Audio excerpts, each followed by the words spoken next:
It was November 20th, 2005, a cool Sunday morning in the northern plains of Uttar Pradesh. In the remote town of Gola Gokarnath, locals stirred early, some setting up their fruit stalls, others rolling out prayer mats in the pre-dawn hush. The air was crisp, the roads were quiet. Life moved with the unhurried rhythm of small-town India. But somewhere along the outskirts of this sugarcane country, something was wrong. A white Maruti zipped past on narrow bypasses and its drivers looked nervous. Nervous because inside the car was a secret that would go on to shake India and change legislature. That car, that morning, that secret would mark the beginning of a story the country was not prepared to hear. A story of integrity met with vengeance, of a young man's quiet courage, and of what happens when you choose to stand alone. This is the story of Shanmugam Manjunath.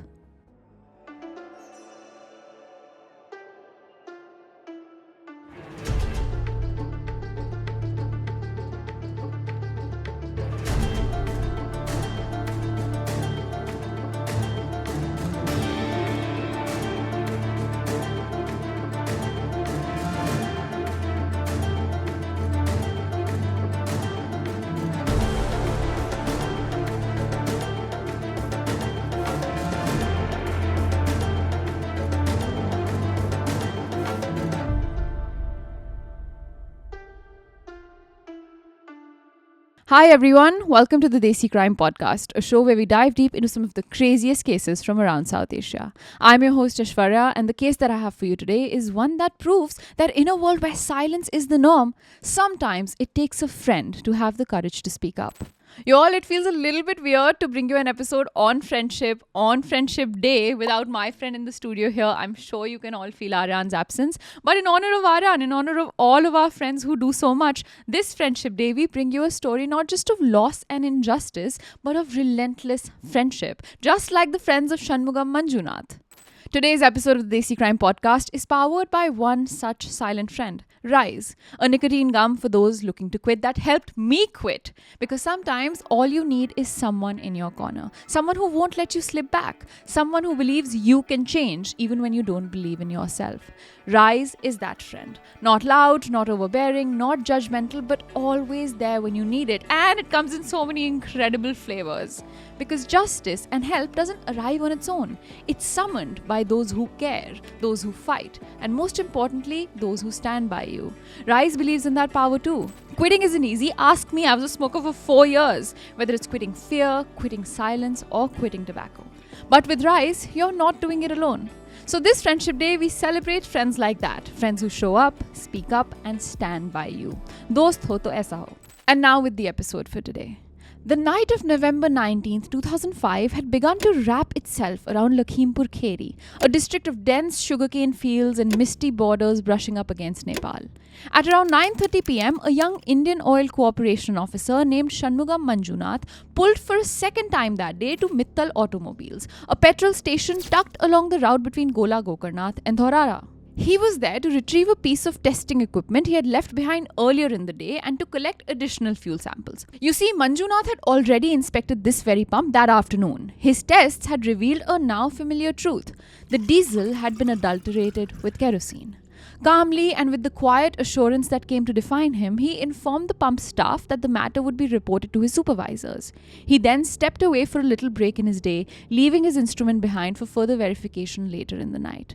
During that break, where he sought a brief pause from his relentless duty, he stopped at a nearby fuel station to catch a few overs of the India vs South Africa One-Day International, a fleeting moment of cricket and normalcy in a life increasingly shadowed by danger.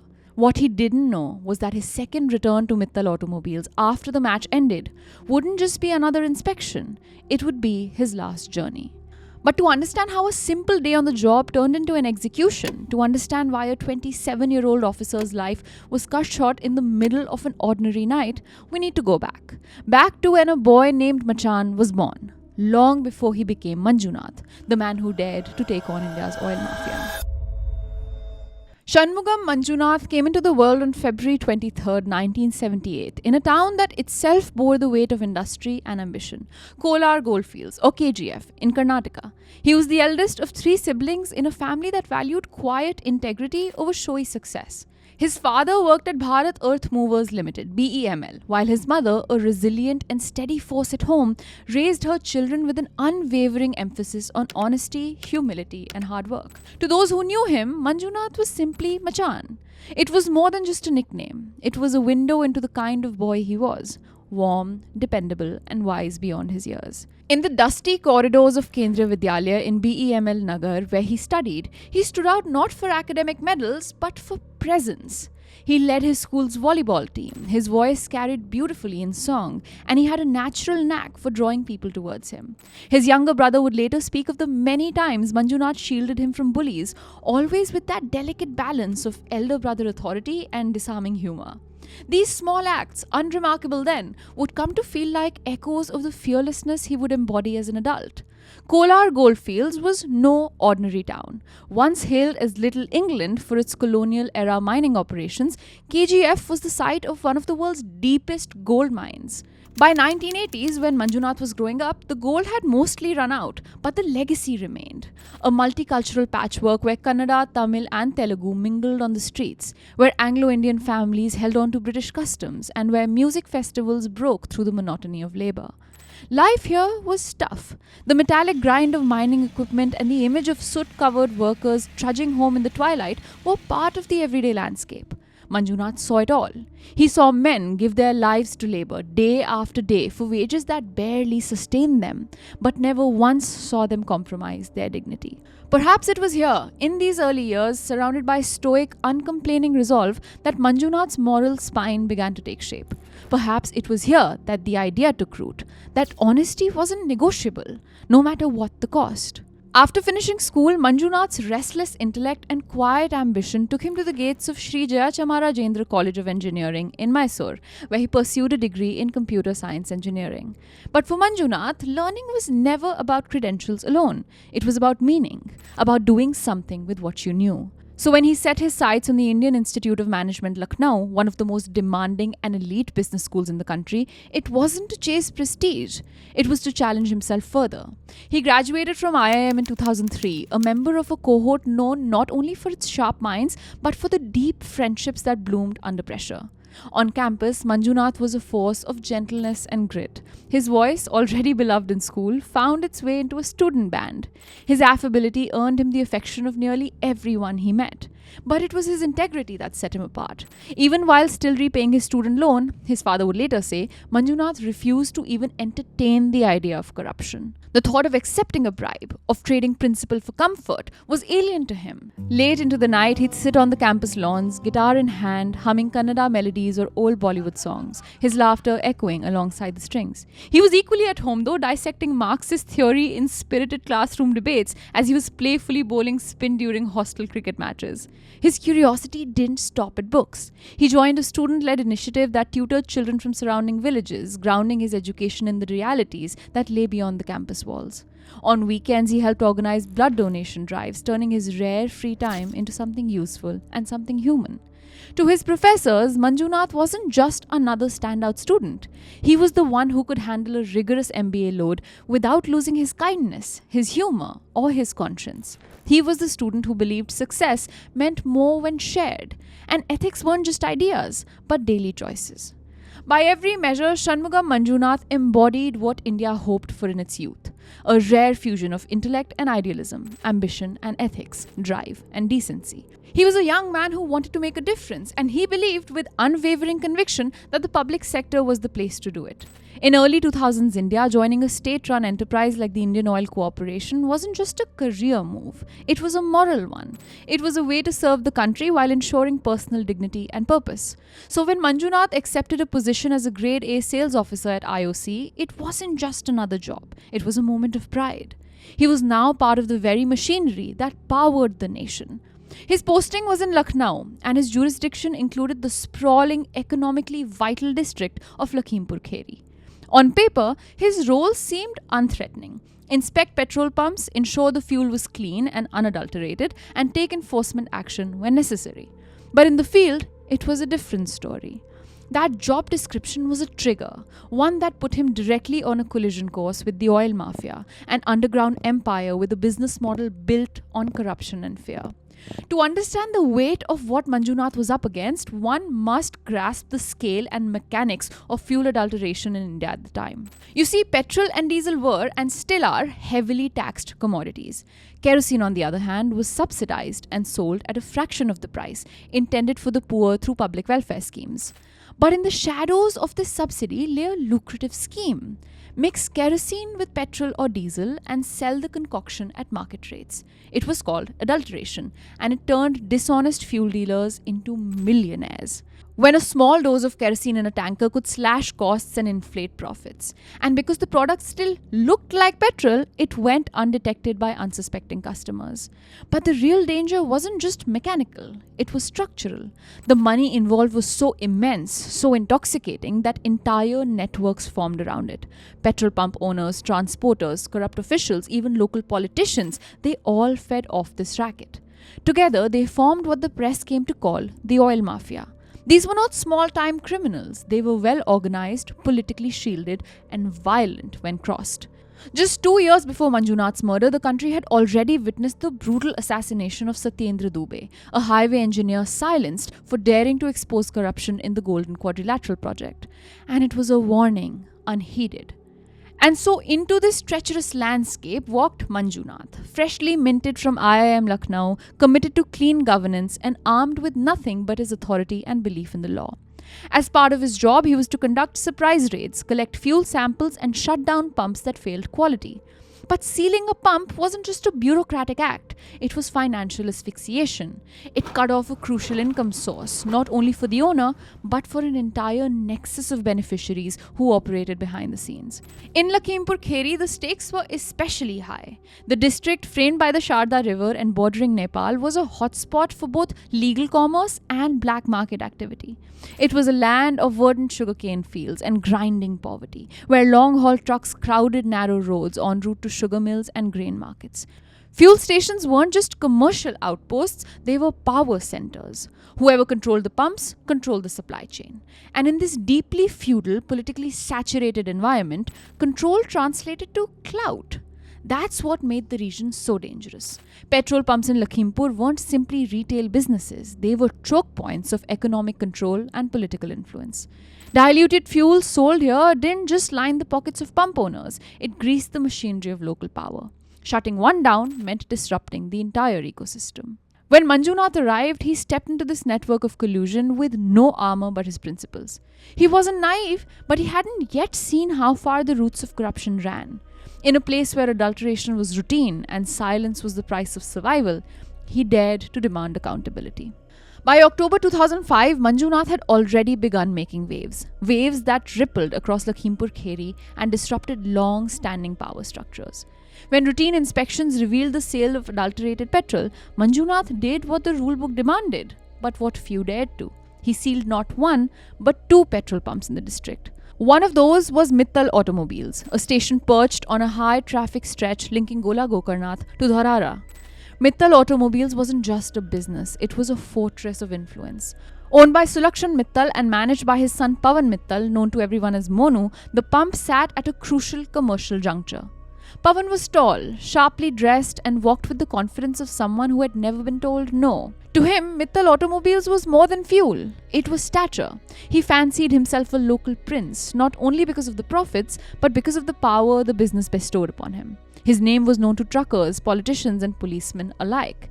He called local MLAs bhai, shared chai with station house officers, and kept his fingers on the pulse of local politics and police affairs. Control the petrol and you control the road. Goods, people, votes and all. But when Manjunath's field tests showed that the fuel at Mittal Automobiles was tainted with kerosene, there was no hesitation.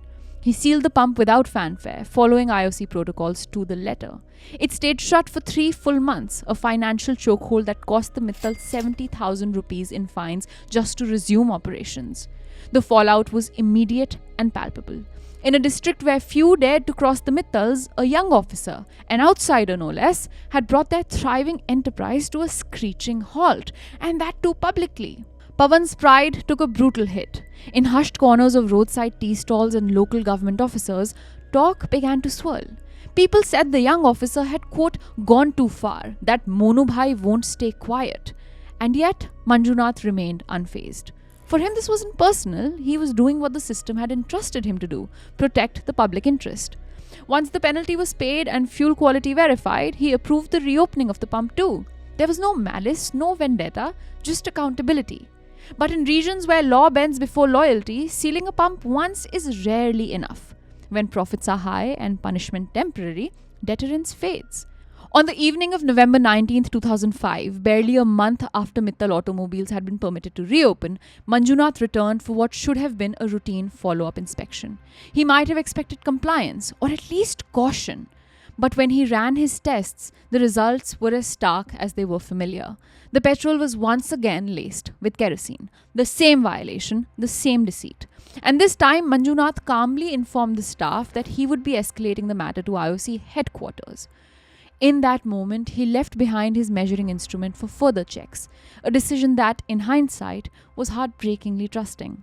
Perhaps he thought his prior action had set a precedent. Perhaps he believed that the system he represented would shield him from reprisal. Then, seeking a breath of normalcy after a long, exacting day, he stopped at a nearby fuel station to catch the India vs South Africa One-Day International, an ordinary pleasure for a young man with extraordinary responsibilities. As he watched the game flicker across the television screen, he must have felt that familiar mixture of fatigue and quiet pride. He had done his job. He would file his report the next morning. Maybe even take some time off to visit home. He hadn't seen his family in months after all. These were the thoughts of a man who believed in a tomorrow. But tomorrow would never come. When Manjunath returned to Mittal Automobiles later that night to collect his equipment and conduct a few last checks before filing his report, he wasn't met by pump attendants. Instead, two new faces awaited him. One was Pawan Mittal, Monu, back on site after the second shutdown.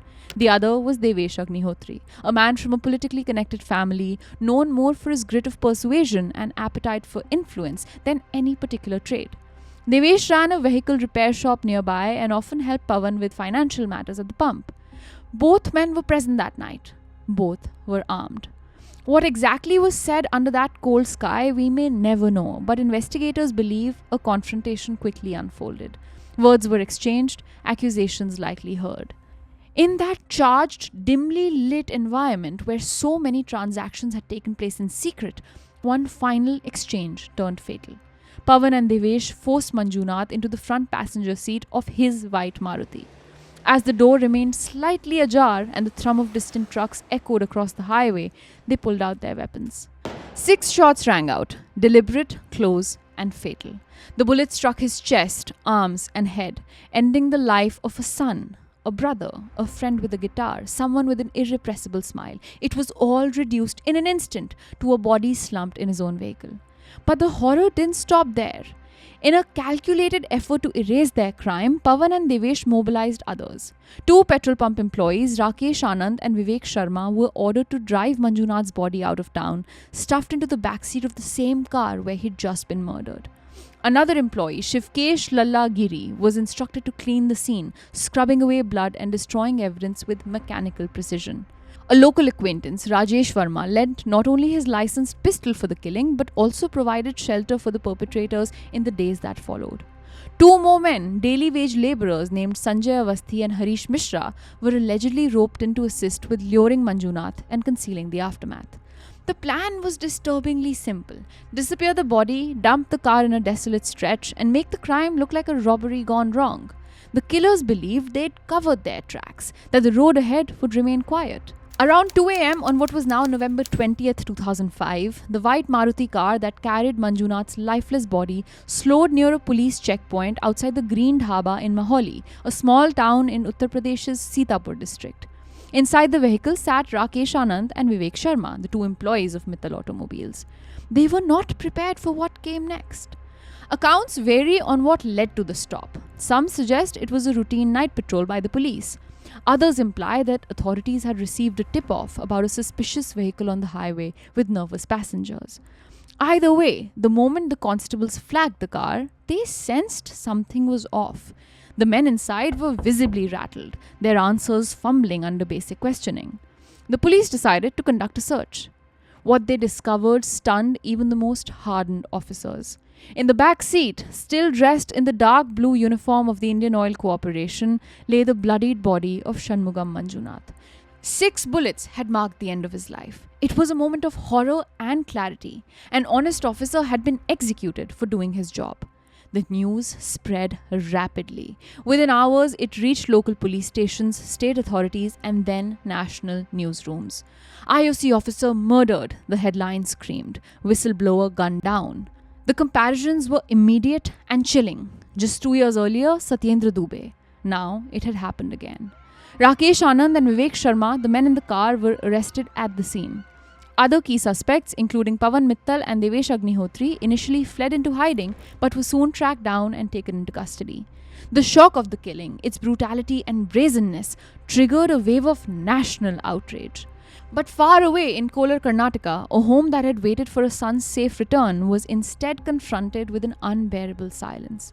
Manjunath's parents had always feared for his safety, especially in a job that placed him in the crosshairs of criminals. But like many parents, they had also trusted the system, that somehow doing the right thing would also mean being protected. He had promised them a Diwali visit. Instead of garlands and diyas, they received his body. His father, devastated but proud, would later speak of Manjunath's refusal to take bribes, like I said, even when paying off his education loan. His mother, on the other hand, numbed by grief, was left to reconcile the unimaginable.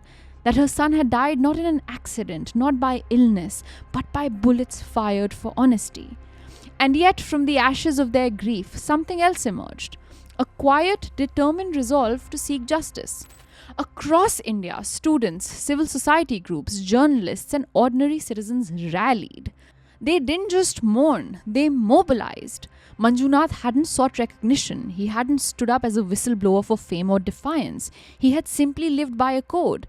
And that made his murder feel profoundly personal. It struck at the heart of what India wanted to believe about itself. That truth still mattered. That hard work and ethics could still mean something. At IIM Lucknow, the shock was intimate. Manjunath had walked those lawns only 2 years earlier. Now he was gone. His classmates were gutted, not just because he had been one of them, but because he had proven that their education, their values, could stand for something real. Many of them vowed then and there to fight in his name, not just for justice, but for a country where people like Manjunath wouldn't have to die for doing the right thing. So whenever some examples come up of whistleblowing, obviously Manjunath is a very vivid example in the life of everyone at IIM Lucknow. While the state government was quick to assure the public that swift justice would follow, such promises rang hollow for many. India had seen this before, crimes that stirred national outrage only to fade quietly into the bureaucracy of delay, influence and impunity. The fear was real that Manjunath's murder, like so many before it, would be mourned briefly and then forgotten. But this time something different happened. A small group of his peers, alumni from IIM, refused to let his death become just another statistic. Led by Anjali Mulati and H. Jaishankar and driven by a deep sense of personal responsibility, they took action. On February 23, 2006, what would have been Manjunath's 28th birthday, they formally launched the Shanmugam Manjunath Trust. This wasn't just a memorial, it was a mission, and their goals were precise. To secure justice for their friend, to protect whistleblowers across India, and to promise the ideals of honest governance that Manjunath had lived and died for. Their first challenge was legal. Ensure a charge sheet was filed within 90 days of the murder. Under Indian law, this window is critical. Miss it and the accused could be granted bail, tipping the scales in the favor of powerful. Anjali and Jaishankar moved quickly. They contacted senior police officer Zaki Ahmed, whose commitment helped ensure swift arrests and timely filing of the charge sheet. At the same time, they brought on board two legal powerhouses, Kamini Jaiswal, known for her landmark public interest litigation in the Supreme Court, and I.B. Singh, a seasoned criminal lawyer. Both agreed to work pro bono, a resounding endorsement of the moral weight this case carried within India's legal community. Still, the road ahead was steep. Trials in India can be long, draining, and expensive. The trust, anticipating this, reached out to the larger IIM alumni network across the country and abroad. They raised funds meticulously, one donation at a time. But money wasn't enough. They needed presence, pressure, and proof that this case mattered. And so, students from IIM Lucknow stepped up. They began attending every court hearing, some travelling long distances, sleeping in cheap hotels, and in at least one instance, even camping outside the courtroom to secure a seat. Their presence mattered. It signaled to the judiciary that the world was watching. It showed the witness that they weren't alone. It made it harder for intimidation to take root. Each student who sat in that courtroom became a symbol, not just for Manjunath's memory, but for every citizen who feared what might happen if they ever dared to speak the truth. And the trust didn't stop at the courtroom steps. On the first anniversary of Manjunath's death, they launched something unprecedented, India's first ever right to information helpline. This was more than a tribute, it was a tool. It allowed ordinary citizens to seek information from government departments, empowering them to challenge corruption with the law in their hands. The trust also created the Shanmugam Manjunath Integrity Award, a prestigious cash prize given to individuals who stood up to systemic corruption. Manjunath Shanmugam Integrity Award for those who uphold the same values. It was a way of honoring the spirit of Manjunath, of keeping his values alive in others who chose courage over silence. Through these bold grassroots efforts, the trust ensured that Manjunath's legacy didn't end with his final breath. It became something larger, a living force for justice, accountability, and hope. With public pressure mounting and eyes across the nation fixed on a courtroom in Lakhimpur Kheri, the trial against Manjunath's accused killers officially began on June 5, 2006. This small, nondescript sessions court, lacking air conditioning, proper acoustics, or even sufficient seating, was suddenly transformed into the epicenter of a legal battle that would not just test evidence, but the resilience of truth. Over the next 9 months, 23 witnesses came forward. Among them were police officers who had found Manjunath's body, forensic experts who examined the crime scene and weapons, petrol pump workers, and crucially, Manjunath's immediate supervisor. Day after day, journalists, law students, activists, and citizens packed into the cramped courtroom, many standing for hours or spilling out into corridors, refusing to miss a moment. They weren't just spectators, they were guardians of accountability, and their presence spoke volumes. The prosecution's case was built on a carefully constructed chain of circumstantial evidence because no one had witnessed the moment of the murder. But what they did have was compelling. Call records showing that Manjunath had spoken with his supervisor for nearly 20 minutes on the night of November 19th. Ballistic reports that tied the bullets extracted from his body to Rajesh Verma's licensed pistol. And police testimony from the officers who had intercepted the car carrying his corpse. The defense, meanwhile, followed a predictable playbook. They claimed the car had been hijacked, that the arrested men knew nothing about the body. They leaned heavily on the absence of direct witnesses, urging the court to view that gap as reasonable doubt. But the timeline of calls, the bullet-to-barrel match, and the seamless logic of the prosecution's case slowly unraveled their argument. Still, beyond these legal arguments lay the emotionally charged moments that defined this trial.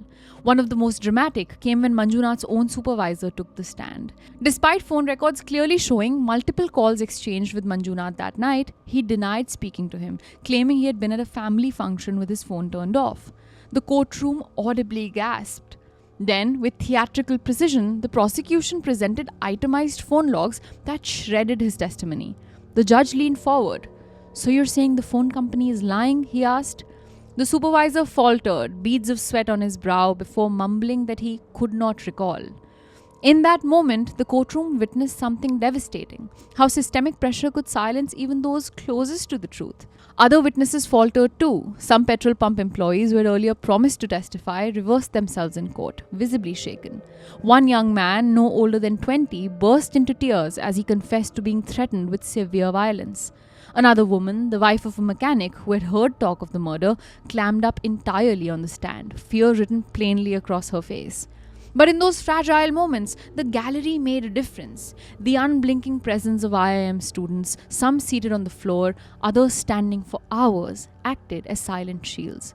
For every waver, every moment of hesitation, there was the quiet knowledge that these witnesses were not alone. This moral scaffolding, built on solidarity, gave witnesses the strength to speak. The courtroom also became a battlefield of technicalities. The defense zeroed in on the ballistic evidence, trying to poke holes in the forensic process. They questioned the chain of custody, argued potential contamination, and even attempted to introduce a mysterious second gun allegedly found near the crime scene. But the prosecution's forensic expert held the line. He explained in painstaking detail how the weapon had been sealed, tested, and how microscopic striations on the bullets matched Rajesh Verma's pistol exactly. When the judge asked for clarification on the so-called mystery gun, the defense had no credible proof to offer. The judge dismissed it outright. Throughout the grueling months of testimony and cross-examination, the defense employed every tactic in the playbook to stall, confuse, and derail the proceedings. They sought adjournments on flimsy grounds. At one point, they even attempted to argue that the fatal shots had not been fired by Pawan Mittal but by his father, an argument so audacious it bordered on absurdity. But the judge was not swayed. Perhaps acutely aware that the nation was watching and that this trial represented something far greater than just one murder, he remained steadfast. On March 23, 2007, the court pronounced its verdict. All 8 accused were found guilty. 2 days later, Pawan Mittal, the man who had pulled the trigger, was sentenced to death. The remaining 7, including Devesh Agnihotri, Rakesh Anand, Vivek Sharma, Shivkesh Giri, and others, received life imprisonment. For many, that moment felt like a rare and precious affirmation that justice was not entirely elusive in India, that even in a modest courtroom in Lakhimpur Kheri, power and impunity could be held to account. But the relief was short-lived. In India, a death sentence is not final. It must be reviewed and confirmed by a higher court. Appeals followed swiftly. On December 12, 2009, the Allahabad High Court commuted Pawan Mittal's death sentence to life imprisonment, stating that while the crime was heinous, it did not meet the rarest of rare threshold required to warrant capital punishment. In the same ruling, the court acquitted Sanjay Awasthi and Harish Misra due to insufficient evidence, but upheld the life sentences for the remaining 5 convicts. In March 2015, nearly 10 years after Manjunath was murdered, a Supreme Court bench comprising Justice Ranjan Gogoi and N.V. Ramana delivered a final, unequivocal judgment. They upheld the life sentences, confirming that the prosecution had succeeded in establishing an unbroken chain of circumstantial evidence. While acknowledging the lack of an eyewitness, the court firmly held that the combination of forensic reports, call logs, and corroborating testimony left no room for reasonable doubt. For the Manjunath family and the trust that had tirelessly advocated for justice, the verdict was not just a legal closure, it was emotional vindication, a confirmation that their long and painful struggle had not been in vain. Yet, even after the highest court's affirmation, the struggle was not over. In January 2023, the Uttar Pradesh government quietly released Shivkesh Giri from prison, citing good behavior and remission rules. He had served 22 years. The trust immediately objected, stating that the release of a convicted murderer of a whistleblower undermined the very foundation of deterrence. A proposal for the early release of Vivek Sharma is now also under review, raising fresh questions about the state's commitment to protecting whistleblowers. Manjunath's story, however, does not end in the court archives. It lives on in the continued activism of the Shanmugam Manjunath Trust, in national debates about whistleblower protections, and in the countless individuals who draw strength from his example. The trust remains remarkably active. Its RTI helpline empowers citizens to hold institutions accountable. Its Integrity Award honors those who, like Manjunath, stand up against corruption even at great personal cost. The first award was fittingly given to Professor R.P. Singh for his bold efforts to, quote, cleanse Lucknow University of political interference and criminal elements, end quote. Beyond activism, Manjunath's legacy has seeped into the national conscience. His story helped push forward the Whistleblower Protection Act, offering at least a semblance of institutional backing for those who dare to speak out. In 2014, his life was immortalized in Sandeep Verma's critically acclaimed film Manjunath, which sensitively portrayed his journey from a hopeful IIM student to a field officer who stared down one of the most dangerous mafias in the country. The film ends with a quiet plea for integrity, for courage, for remembrance. That remembrance has taken many forms. Singer Rabbi Shergill dedicated a verse to Manjunath in his haunted track Bilkis, a ballad to India's forgotten heroes. In 2015, students at IIM Lucknow assembled a mosaic of his face using 23,278 Rubik's Cubes, a stunning tactile tribute to the man they once studied with, laughed with, and now carry in their collective conscience. But perhaps the most enduring part of Manjunath's legacy is what it represents, that ordinary citizens, when united, can achieve extraordinary things. His is not merely the story of a man who refused to be corrupted. It is the story of a community that refused to let his voice be buried. A testament to the power of showing up in courtrooms, in classrooms, in legislature, and in art.